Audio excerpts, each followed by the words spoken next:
ਠੰਡੇ ਸੂਬੇ ਦਾ ਤਾਪਮਾਨ ਪੂਰਾ ਗਰਮ ਹੈ। ਇੱਥੇ ਜ਼ਿਕਰ ਦੇਵਭੂਮੀ ਹਿਮਾਚਲ ਪ੍ਰਦੇਸ਼ ਦਾ ਹੋ ਰਿਹਾ ਹੈ, ਜਿੱਥੇ VOTING ਤੋਂ ਪਹਿਲਾਂ ਦੇਸ਼ ਦੇ ਗ੍ਰਹਿ ਮੰਤਰੀ ਅਮਿਤ ਸ਼ਾਹ ਪਹੁੰਚੇ।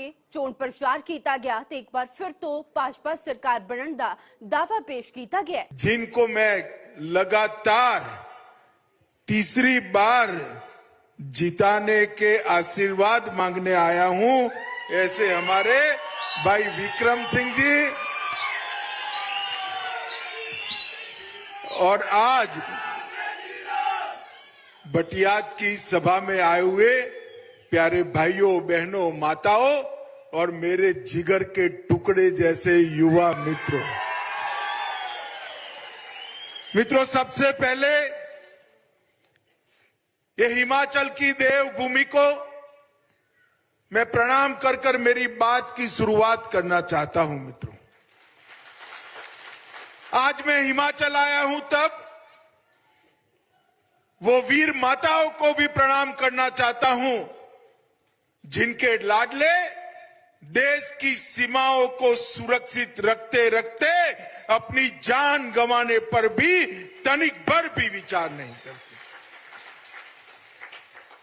पूरे देश भर में आबादी के अनुपात में अगर सबसे ज्यादा फौज में जाने वाले कहीं से जवान है तो मेरे ये वीर भूमि हिमाचल के नौजवान हैं।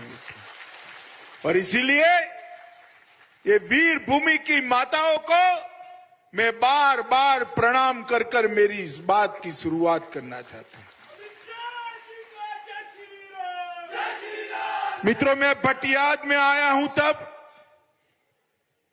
श्री मणि महेश, भगवान कार्तिक स्वामी, चुवाड़ी के प्रसिद्ध नाग देवता सभी को प्रणाम कर कर मेरी बात की शुरुआत करना चाहता हूं। मित्रों,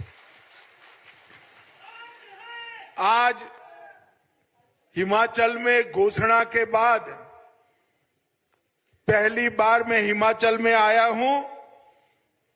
हर बार पार्टी मुझे वहां भेज देती है जहां कांग्रेस का विधायक है, मगर इस बार विक्रम जरियाल जिसकी जीत सुनिश्चित है उसके प्रचार में भेजा है। मित्रों, विक्रम जरियाल जी ने इस क्षेत्र के विकास के लिए ढेर सारे काम किए हैं। मैं इसके बारे में बाद में बताऊंगा। मित्रों, जब चुनाव लड़ते हैं, दो दल होते हैं, आमने सामने लड़ते हैं, अपनी बात को रखते हैं, किए हुए कामों को गिनाते हैं। अभी अभी कांग्रेस के सारे नेता हिमाचल में आए, इनके भाषणों की डिटेल को मैंने देखा है। आप भारतीय जनता पार्टी के सारे नेता के भाषण देखना, कोई कहेगा हर घर में पानी पहुंचाया, हर घर में स्वास्थ्य का कार्ड पहुंचाया, इतने रोड बनाए, मोदी जी चंबा के लिए रेल लेकर आए। इस प्रकार के काम हम सब गिनाते हैं या नहीं गिनाते हैं? मगर कांग्रेस के नेताओं के पास एक ही बात है, गिनाने तो कुछ नहीं है। वो कहते हैं हिमाचल में रिवाज है, एक बार कांग्रेस एक बार भाजपा। माताओं, भाइयों, बहनों, अगले चुनाव में उनके पास ये भी बात नहीं रहनी चाहिए। इस रिवाज को बदल दीजिए और नया रिवाज बनाइए कि एक बार भाजपा, बार बार भाजपा। फिर से एक बार बोलिए, एक बार भाजपा,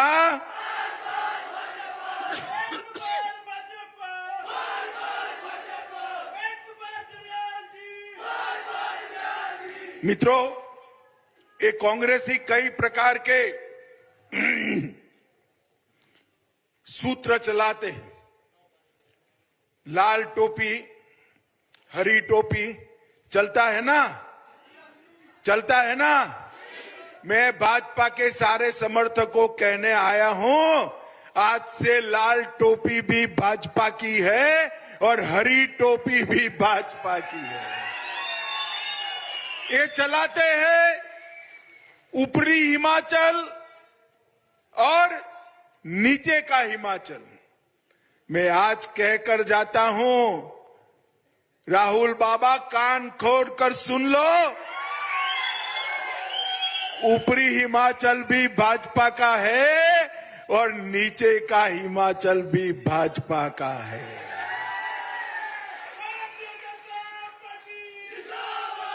ये हिमाचल का चप्पा चप्पा भारतीय जनता पार्टी का है और इस सूत्र को चरितार्थ करने के लिए हमने आगे बढ़ना है। मित्रों, कांग्रेस पार्टी विकास की बात करती है, वहां पार्टी बाटी कुछ है नहीं भाई। आप मेरी बात समझ कर चलो। केंद्र में भी मां बेटे की पार्टी है ना, और यहां पर भी मां बेटे की पार्टी है।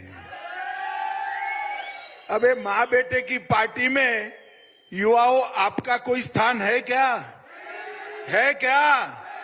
आपका स्थान अगर कहीं पर है, मेरी माताओं बहनों का स्थान कहीं पर है, तो ये अपनी भारतीय जनता पार्टी में है। ये भारतीय जनता पार्टी ही है जो चाय बेचने वाले एक गरीब के बेटे को देश का प्रधानमंत्री बना सकती है। मित्रों, और एक कांग्रेसी जब प्रचार में आए तो जरूर पूछना कि भाई हिमाचल सरकार की केंद्रीय योजनाओं के लिए अटल जी ने शुरुआत की थी 90-10 के रेशियो की। 100 रुपये की योजना होती है तो 90 रुपया केंद्र सरकार निकालती थी और 10 रुपया हिमाचल सरकार निकालती। एक कांग्रेस की सरकार आई, उसने 60-40 कर दिया।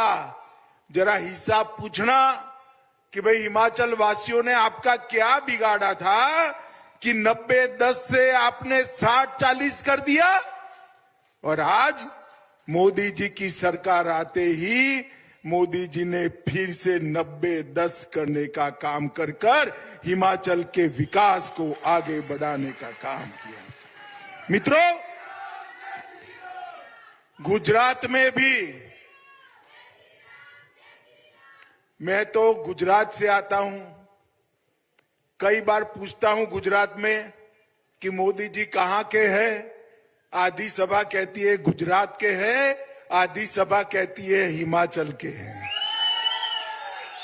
मोदी जी ने यहां सालों तक काम किया है और हिमाचल के चप्पे चप्पे को जाना है, इसीलिए वो हिमाचल के विकास को जानते हैं।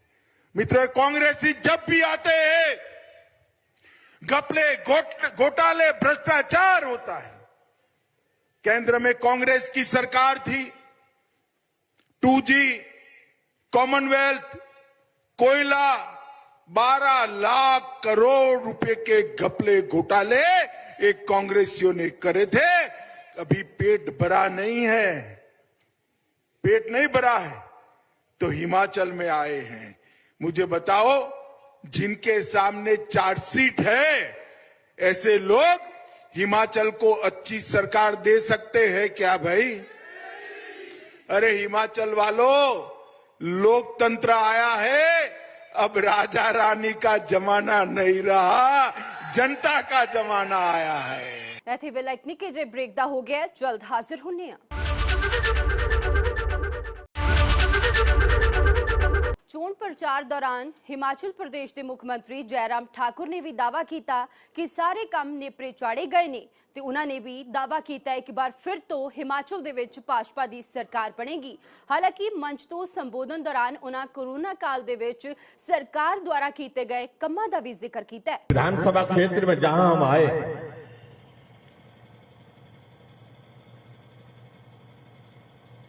जहां जो चीज चाहिए थी, जो भाई विक्रम सिंह जी ने कहा, वहां वो चीज हमने दी है। इस बात को हम दावे के साथ कह सकते हैं। और कुछ चीजें तो ऐसी भी हुई जो अपने क्षेत्र में हमने नहीं की, लेकिन आपके इस क्षेत्र में की। एसडीएम के दफ्तर दो दिए, एक दिन एक समय पर एक मंच से। हिमाचल प्रदेश में बहुत सारे मुख्यमंत्री मुझसे पहले भी रहे, मुझसे पहले 5 मुख्यमंत्री रहे। मैं इस बात को ढूंढ रहा था कि कोई मुख्यमंत्री ने इस प्रकार से भी किसी विधानसभा क्षेत्र में किया है, जहां एक मंच से एक दिन में एक समय पर एक साथ 2 एसडीएम के दफ्तर दिए। लेकिन मुझे रिकॉर्ड में नहीं मिल पाया। ये हिमाचल प्रदेश में आपके इस विधानसभा क्षेत्र में हुआ। क्यों हुआ? ये इसलिए हुआ, यहां की जरूरत थी। आपके प्रतिनिधि के नाते आपकी आवाज को भाई विक्रम सिंह जी हमेशा कहते थे कि मेरा क्षेत्र ऐसा है कि इसे एक एसडीएम के दफ्तर से गुजारा नहीं होगा भाई। हमने कहा 2 नहीं दे सकते। इन्होंने कहा कि देने हैं तो 2, नहीं तो कोई मत दीजिए। अड़ गए, लड़ गए, अड़े रहे, खड़े रहे और डटे रहे। आखिरकार मुझे लगा कि अब इनकी बात जो है, इनकी भावना का सम्मान होना चाहिए, इसलिए हमने कहा कि ये करके ही जाना है। हमने करके दिया है। लेकिन फिर भी उसके बावजूद भी बोल रहे कि कुछ नहीं। आज हिमाचल प्रदेश में अगर मैं कहूं, जो इस बात का जिक्र कर रहे हैं कि हिमाचल प्रदेश में विकास नहीं हुआ, मैं उनसे एक बात पूछना चाहता हूं, कौन सा विधानसभा क्षेत्र आप चर्चा करना चाहते हैं? हम खुले मंच से चुनौती देते हैं, जहां चाहिए, जहां आपको मंच तय करना है, आप तय करो। हम हर तरह की चर्चा करने के लिए तैयार है। हिमाचल प्रदेश में अगर इन 5 वर्षों में काम हुआ तो हर एक विधानसभा क्षेत्र में हुआ है। हमने कांग्रेस की तरह नहीं किया। जहां कांग्रेस का विधायक होता था वहां थोड़ा काम करते थे, ज्यादा वहां भी नहीं करते थे। लेकिन जहां भाजपा का विधायक होता था वहां तो बिल्कुल ही नहीं करते थे। आज मेरे हिमाचल प्रदेश में 78 विधानसभा क्षेत्र में से एक विधानसभा क्षेत्र ऐसा नहीं है जहां मुख्यमंत्री कम से कम 3 बार नहीं गया, 4 बार नहीं गया, कुछ जगह तो 5 बार, 6 बार गया। और यहां तो ऐसा भी कार्यकाल कांग्रेस के शासन में होता था जहां 5 वर्ष बीत जाते थे, लेकिन मुख्यमंत्री एक बार भी नहीं आते थे। एक चुनाव के बाद दूसरे चुनाव के लिए वोट मांगने के लिए आते थे।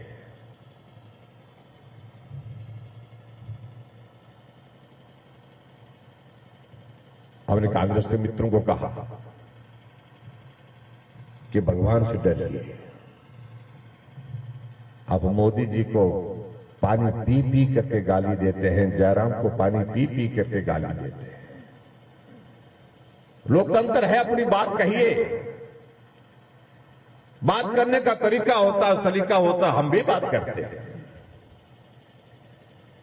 हमने कहा हमारी सरकार में पूरे हिमाचल की तो बात छोड़िए, पूरे देश में कोई कांग्रेसी ऐसा नहीं जो लाभार्थी नहीं। कांग्रेस के लोग चौंक गए इस बात पर, कहने लगे कि हम तो लाभार्थी कैसे हो सकते हैं, हमने कोई लाभ नहीं लिया। मैंने कहा लाभ नहीं लिया। आप एक बात दिल पर हाथ रख करके कहिए कि आपको वैक्सीन की डोज 1 लगी कि 2 लगी? बोलते हाँ वो तो लगी, 2 भी लगी, नहीं 2 के साथ तीसरी भी लगा दी बोलते हमने। मैंने कहा पैसा लिया आपसे? तो पैसा तो नहीं लिया। तो मैंने कहा लाभार्थी हुए कि नहीं हुए?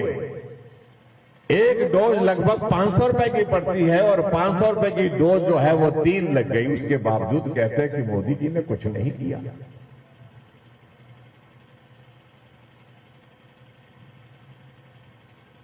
मैंने कहा भगवान से डरिए थोड़ा। फिर मैंने उनको कहा, मैंने कहा तुम्हारे घर में पानी का नल लगा है? बोलते हाँ लगा है। हमने कहा कहां लगा है? बोलते बाथरूम में भी लगा है, रसोई में भी लगा है, किचन में भी लगा है। ਇੱਥੇ ਵੇਲੇ ਇੱਕ ਹੋਰ ਛੋਟੇ ਜਿਹੇ ਬ੍ਰੇਕ ਦਾ ਹੋ ਗਿਆ। ਬ੍ਰੇਕ ਤੋਂ ਪਾਰ ਗੱਲ ਕਾਂਗਰਸ ਦੀ ਕਰਾਂਗੇ।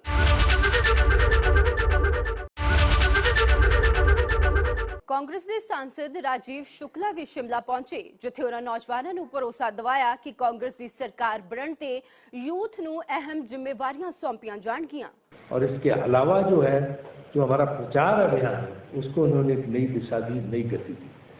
और जो है इनका एक बहुत अहम रोल, अहम भूमिका, अहम किरदार जो है हिमाचल प्रदेश की विधानसभा चुनाव में चल रहा है। मैंने एक समाचार पढ़ा आज की यूथ कांग्रेस कोऑपरेट नहीं कर रहा, सहयोग नहीं दे रहा, इस तरह की भ्रांति फैलाई जा रही। इसलिए इसमें हम स्पष्ट करना चाहते हैं कि किसी किस्म की कोई भ्रांति नहीं है, किसी किस्म की इस तरह की बात नहीं है कि हमारे सब लोग पूरी तरह से पार्टी के लिए एकजुट होकर काम कर रहे हैं। इनका पूरा सहयोग है, इसीलिए इनको सबके सामने इस पूरे गुलदस्ते को आज हमने आपके सामने पेश किया कि सब एक मंच पर है, सब एक तरफ से पार्टी के लिए जुड़ के काम कर रहे हैं। कोई भी ऐसा नहीं है जो कि घर बैठ गया हो या पार्टी के लिए काम न कर रहा। हाँ, इसलिए हम on record all India Congress committee की तरफ से यूथ कांग्रेस की सराहना करते हैं और इनके कार्य की हम प्रशंसा करते हैं लोगों के सामने। ये इन लोगों ने इसमें कोई शक नहीं कि प्रत्याशी बनने के लिए आवेदन किया था और इनमें से जो है 3 लोगों की दावेदारी बहुत मजबूत थी। लेकिन कई बार टिकट वितरण में होता है कि आपको 10 चीजें देखनी पड़ती हैं, तो हाईकमान ने सब पे विचार विमर्श करके इनको जो उस समय टिकट वितरण में जो भागीदारी मिलनी चाहिए थी हमारे अध्यक्ष, कार्यकारी अध्यक्ष को और परमर जी को नहीं मिल पाई। लेकिन उससे कोई ऐसा नहीं कि कोई असंतुष्ट है, ये तो पार्टी के अंदर ही है, पार्टी में चलता रहता है। और जब हमारे पास जो है 10 ऐसी भूमिकाएं होंगी, ऐसे पद होंगे जो इनको प्रदान किए जाएंगे, ये बिल्कुल हमारा फैसला है। इसलिए इनको यथोचित सम्मान, इनको जो इनके काम का रिकॉग्निशन और इसके बाद इनको जो है पूरी तरह से हमारी सरकार बनने पे इनको जो है यथोचित जो है पद दिए जाएंगे, यथोचित सम्मान दिया जाएगा, इसमें कोई शक नहीं है। और आप अगर कोई प्रश्न, बहुत बड़ा मुद्दा है, 5,000 करोड़ रुपए की अर्थव्यवस्था जो है सेबों से जुड़ी हुई हिमाचल प्रदेश की। तो इस मुद्दे को लेके बागवानों और किसानों की मांग थी और माननीय प्रधानमंत्री जी ने इसको खुद 2014 में भी और 2019 में भी माना था। हमारी डिमांड है कि जो इस पे पर शुल्क है वो 100% होना चाहिए, जिससे हमारा जो सेब उत्पादक है हिमाचल प्रदेश का, वो अंतर्राष्ट्रीय स्तर पे जो सेब आता है उसके साथ compete कर सके और ये अर्थव्यवस्था बचाई जा सके। लेकिन प्रधानमंत्री जी के आश्वासन के बावजूद 2014 के चुनाव में भी और 2019 के चुनाव में मोदी जी ने बिल्कुल कहा था कि मैं इसको करूंगा, लेकिन ये 8 साल का समय हो गया भारत सरकार को, इस डिमांड को आज तक पूरा नहीं किया। उल्टा इनकी सरकार बनने के बाद जो कांग्रेस के टाइम में 50% था शुल्क, उसको घटा के 15% किया गया, उल्टा उसको घटाया गया। डिमांड क्या थी कि 100% किया जाए, लेकिन मोदी जी की सरकार ने क्या किया कि 50% से उसको 15% किया और लोगों को बेवकूफ बनाने के लिए उस पर सेस लगा दिया 35%, वो तो 15% पे लगा सेस। तो कहने का मतलब है कि ये सरकार कांग्रेस पार्टी की हमेशा पहले हमने समर्थन किया, आज भी हम इसका समर्थन करते हैं कि जैसे ही सरकार बनती है बड़ी मजबूती के साथ जो सरकार होगी हमारी, उसको एक रेजोल्यूशन डाल के भारत सरकार को भेजेंगे कि इसके ऊपर जो है इंपोर्ट ड्यूटी 100% होनी चाहिए। वे लाइक होर छोटे जे ब्रेकता हो गया, जल्द हाजिर होने हैं। ਤੇ ਹੁਣ ਸੁਣਦੇ ਆਂ ਧਰਮਸ਼ਾਲਾ ਦੇ ਲੋਕਾਂ ਨੂੰ ਕਿ ਉਹਨਾਂ ਦੇ ਮਨਾਂ ਦੇ ਵਿੱਚ ਕੀ ਹੈ ਤੇ ਕਿਹਨਾਂ ਮੁੱਦਿਆਂ ਨੂੰ ਧਿਆਨ ਵਿੱਚ ਰੱਖ के वो वोटिंग करेंगे। बेसिकली अगर बात की जाए तो सबसे पहला मुद्दा जो हिमाचल की सरकार की बात की जाए तो नशे से रिलेटेड है। जो लड़के तो इन चीज़ों में इन्वॉल्व हैं ही हालांकि, बट लड़कियां भी आजकल बहुत ज़्यादा इन्वॉल्व हो चुकी हैं। साथ ही साथ हम लड़कियों की सेफ्टी के बारे में बात करें तो लड़कियां आज की डेट में भी सेफ़ फील नहीं करती है। हिमाचल जैसे स्टेट में देखा जाए तो आज भी लड़कियाँ अगर रात को बाहर निकले तो उन्हें काफ़ी ज़्यादा रेस्ट्रिक्शंस का सामना करना पड़ता है। वी आर हॉस्टल स्टूडेंट्स, फिर भी हमारे पास एक रेस्ट्रिक्शन होती है कि आप 7 बजे से पहले हॉस्टल में आ जाओ, उसके बाद हमको एरियाज सेफ नहीं है। Dharamshala is a smart city but still we are not safe in this city too. So क्या उम्मीदें हैं नई सरकार से? नई सरकार से हमें तो ऑब्वियसली हम यूथ हैं, हमें तो बहुत सारी उम्मीदें होंगी। हम सबसे पहले तो हम वुमेन सेफ्टी चाहते हैं ताकि हम भी लड़कों की तरह फ्रीली आ जा सकें, रातों में घूम सकें, हमें कोई किसी चीज़ का खतरा ना हो, किसी चीज़ से डरने की ज़रूरत ना हो। और हमारी एजुकेशन से रिलेटेड भी बहुत सारे मुद्दे हैं जिसके बारे में हम बात कर सकते हैं। जैसे कि अभी भी बहुत सारी लड़कियां हैं जिनको एजुकेशन के लिए उतना प्रायोरिटाइज़ नहीं किया जाता। लाइक हमारे पेरेंट्स हमें सपोर्ट कर रहे हैं और बाकी बहुत सारे गांव ऐसे भी हैं जहां पे अभी तक लड़कियों की एजुकेशन को उतना सपोर्ट नहीं किया जा रहा है। जी, इलेक्शंस आने से पहले हर बार कुछ ना कुछ ऐसे स्कीम्स ये लॉन्च करते हैं, बट मुझे नहीं लगता इनका कोई बेनिफिट होता है इन फ्यूचर। जैसे ही इलेक्शंस ख़त्म हो जाते हैं ये सारी स्कीम्स इनकी या ये भूल जाते हैं या कुछ और ही हो जाता है, मतलब इलेक्शंस के बाद। तो सबसे बड़ा मुद्दा तो विकास का है, क्योंकि विकास की इस वक्त बड़ी ज़रूरत है, क्योंकि हमारे प्रदेश में संसाधनों की कमी नहीं है और संसाधनों को उजागर करने के लिए सरकार को विभिन्न प्रकार की योजनाओं का जनता तक पहुंचाना चाहिए अलग अलग माध्यम से। किसी को पैसे देकर हम एम्प्लॉयमेंट जनरेशन नहीं कर सकते। एम्प्लॉयमेंट जनरेशन जो है वो सरकार को विभिन्न माध्यम से, चाहे वो रिक्रूटमेंट के माध्यम से, चाहे रोजगार के माध्यम से देने चाहिए। स्वरोजगार की बात आपने कही, और बेरोजगारी को लेकर के क्या कहेंगे? बेरोजगारी चलो मुद्दा तो है ही है, लेकिन सभी को एम्प्लॉयमेंट भी दी नहीं जा सकती। तो उसके लिए सरकार को चाहिए कि जिन विभिन्न प्रकार की जो उनकी परियोजनाएं हैं, विभिन्न प्रकार के जो उनके आयाम खुले हुए हैं, जैसे सेल्फ हेल्प ग्रुप पे काम हो रहा है काफ़ी, तो लोगों को उसके प्रति भी जागरूक होने की आवश्यकता है। और सरकार को भी चाहिए कि विभिन्न माध्यम से अपने प्रत्यक्ष और अप्रत्यक्ष रूप से लोगों तक अपने जो जितनी भी उनकी परियोजना उनको पहुंचाना चाहिए। सबसे पहले तो यही होगा दिमाग में कि सर हम चाहते हैं कि हिमाचल जो ग्रोथ करे, क्योंकि अगर हम जीडीपी के मामले में देखा जाए, इकोनॉमी के मामले में देखा जाए, तो हिमाचल जो इतनी ग्रोथ नहीं करता। हिमाचल में सर ना ही जो अपॉर्चुनिटीज़ हैं, या हिमाचल के जितने भी सर बोला जाए कि जितने भी लोग जो नौकरियों की तलाश में सब पंजाब जाते हैं, हरियाणा जाते हैं, दिल्ली जाते हैं, हिमाचल में ना अपॉर्चुनिटीज़ हैं सर, ना ही अगर बात की जाए हिमाचल में सर कॉलेजेस की, तो वहाँ यहाँ का भी इतना मतलब हम कह सकते हैं कि इतनी मतलब एडवांस नहीं है सर। ठीक है, सो दिमाग में यही होगा कि जो लोग इसको डेवलपमेंट को प्रमोट करते हैं हम उनके साथ जाएं सर। तो दिमाग में यही होगा कि हिमाचल की जो डेवलपमेंट है that is our prime objective sir. ये एक तरह की फ्रीवीज़ हैं सर। इससे मैं यही बोलना चाहूँगा कि सरकार के ऊपर जो है इससे बोझ आएगा सर। बोझ के अलावा कुछ नहीं है सर। ये एक तरह का लालच दे के जो वोट खरीदे जा रहे हैं सर, इस चीज़ को अवॉइड करने के लिए मैं लोगों को ये दरख्वास्त करूँगा कि कृपया करके लॉन्ग टर्म गोल्स को अटेन करने के लिए सरकार को चुना जाए, ना कि इन लालच में आके सरकार को अब चुने। मैं यूनिवर्सिटी की तरफ से बात करना चाहूँगा, जिससे 2009 से हमारी यूनिवर्सिटी का कार्य चला हुआ है और अभी तक ये स्थगित हुआ जा रहा है, पोस्टपोनिंग हुआ जा रहा है, इसको आगे बढ़ाया ही जा रहा है। तो मैं यही चाहता हूँ कि हम स्टूडेंट्स के लिए सबसे ज़्यादा बेनिफिट यही है कि जो पॉलिटिक्स है, जो ये चुनाव है, जो भी आगे हमारे नेता चुने जाते हैं, वो आके स्टूडेंट्स के हित में कार्य करें। जो इतने टाइम से काम अटका हुआ है इसको जल्दी से जल्दी कंप्लीट करके, ताकि हम लोगों को एक प्रॉपर सेंट्रल यूनिवर्सिटी मिले, जिससे हमारा जो आगे शोध का कार्य है और भी जो पढ़ाई के कार्य है हमारे, वो निरंतर चले, अच्छे से चले। मतदान करने जाएंगे तो क्या सोच के मतदान करेंगे? मतदान यही सोच के होगा कि जो अभी नेता खड़ रहे हैं हमारी तरफ से, हमारी कंस्टिट्यूएंसी से, कि उनका क्या पास्ट रहा है और आने वाले समय में उन्होंने क्या क्या कार्य करने हैं, कितने वो उनके लिए दृढ़ निश्चयी हैं वो काम करने के लिए, और मेजरली उनका पास्ट कैसा रहा है। कांग्रेस और आम आदमी पार्टी के द्वारा भी गारंटियाँ दी जा रही 1500 रुपये महिलाओं को और साथ में फ्री में बिजली, तो क्या कहेंगे? मैं तो इसे बिल्कुल अंगेज हूँ इस चीज़ के। 1500 रुपये पेंशन 15 साल की उम्र में लगा देना ये कोई बात नहीं है।